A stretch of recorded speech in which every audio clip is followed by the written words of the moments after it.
ドジャースでムードメーカーとして知られ、キケの愛称で親しまれているエンリケ・フェルナンデス選手が、米スポーツラジオ局 AM507 ヘルエスポーツの番組にゲスト出演しました。インタビューでは、今季から加わったエドウィン・ディアス投手獲得について、さらに山本由伸投手との絆について語りました。見どころたっぷりの内容を日本語字幕付きでご紹介しますので、ぜひ最後までご覧ください。In from Mexico City after being at the Bad Bunny concert last night to be here with you. What an experience last night must have been, and for you to be here is incredible. You are truly on a world tour. Yeah, something like that. Last night was a blast, and I'm hoping that today is as fun as it was last night, but I'm just happy to be here.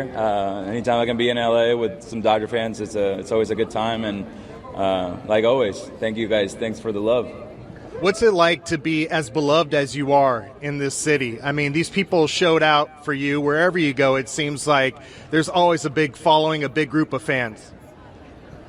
It's overwhelming at times, but it's truly appreciated. It's very humbling to know that I'm supported and loved as much as I am here in this city, so far away from my home in Puerto Rico. But that love always goes back to them, and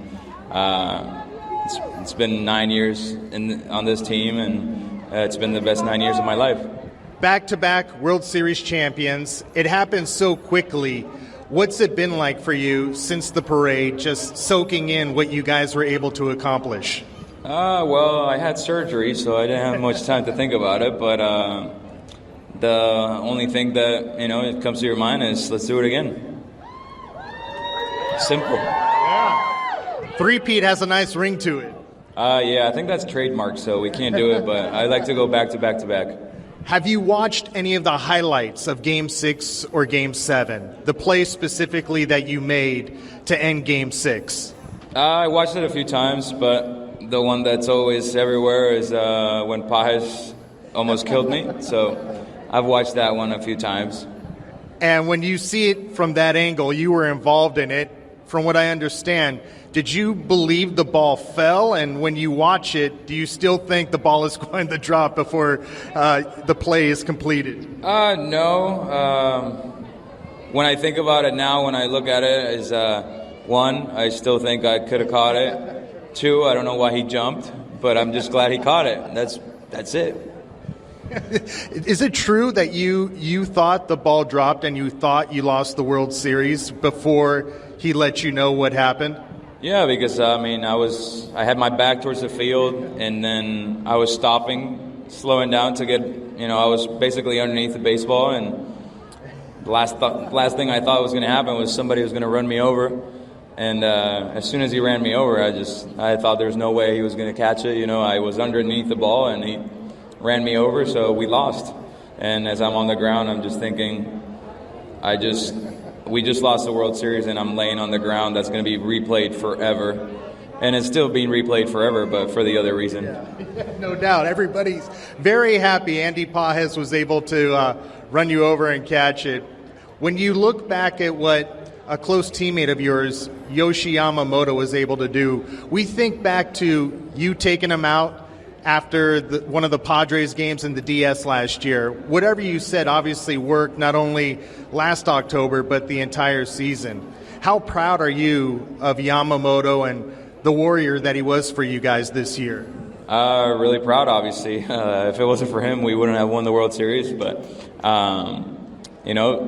basically our conversation it was just basically telling him, man, I think you're the best pitcher in the world. Just go out there and show people who you are, and he's done nothing but that. And for him to go 2 complete games in a back-to-back starts, and then not only win Game 6, but then take the mound the very next day on no day's rest, and not only that, but to throw the most outs out of any of our pitchers that night was incredible. He truly put a Superman cape on, and he delivered. Is it fair to say, going back to last year, you may have believed he was capable of doing what he did more than maybe he was before having that conversation? Potentially, yeah. And that's why I, decided to take him outside of, a team environment without a team translator and all that. And I basically just wanted him to believe what I believed in him, and I'm sure he's never really lacked confidence, but at times, being in a different country and I've been on that mound, even though I'm not a pitcher. Sometimes it's the loneliest feeling in the world. So I just wanted him to know that, your teammates, we believe in you. We think you're the greatest, and then, we're right behind you, supporting you. And he was able to relax a little bit and deliver that Game 5 against the Padres. Pitched really well Game 3 against the Mets. Did the same thing again in Game 2 against the Yankees, and then obviously the rest is history. He had an unbelievable season, and like I said, he was superhuman in the playoffs. So is Kike Hernández, who is as clutch as they come in the month of October. The Dodgers yesterday made it official, signing a fellow Puerto Rican, Edwin Díaz. Everybody's so excited about Timmy Trumpet. Does anybody have Timmy Trumpet on their phone yet? I know my son's playing it every time he goes to school. I find it hard to believe that Edwin Díaz, leaving the Mets after all these years, never called Kike Hernández.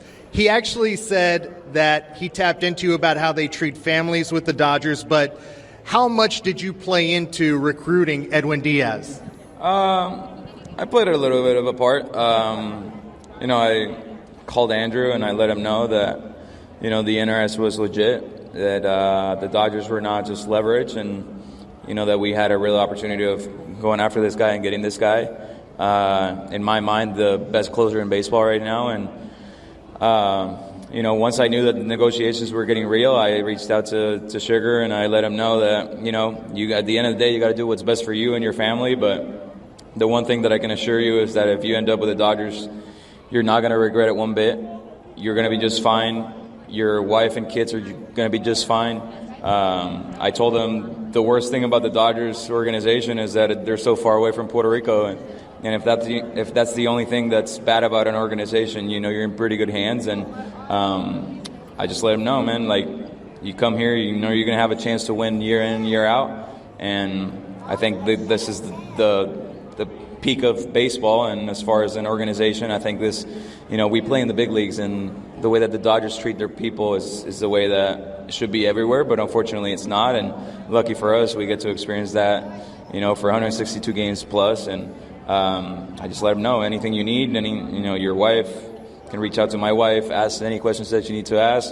If you have any doubt, no matter, it doesn't really matter. It doesn't have to be baseball. It can be apartments, whatever it is. Just reach out. Feel free to reach out. And next time I heard from him was after I congratulated him for signing. That's beautiful. Kike Hernández and the bond of Puerto Rico is so strong. Even though Puerto Rico is so far away from L.A., Kike Hernández's locker, I expect to be very close to Edwin Díaz. Don't we need Kike Hernández underneath the Dodgers Christmas tree again? We need Kike Hernández back for a three-peat, don't we? It feels like it's not a matter of if, but just when. Does it feel that way to you? Yeah, but of course I just had surgery and I'm not going to be ready for opening day, so there's no rush. If it ends up working our way and we come back to LA, all that matters is that I'm ready for the second half and ready to do my thing in October. Love it. And the fans want you here in LA for the full season, not just the second half of the year. 最後までご覧いただきありがとうございました。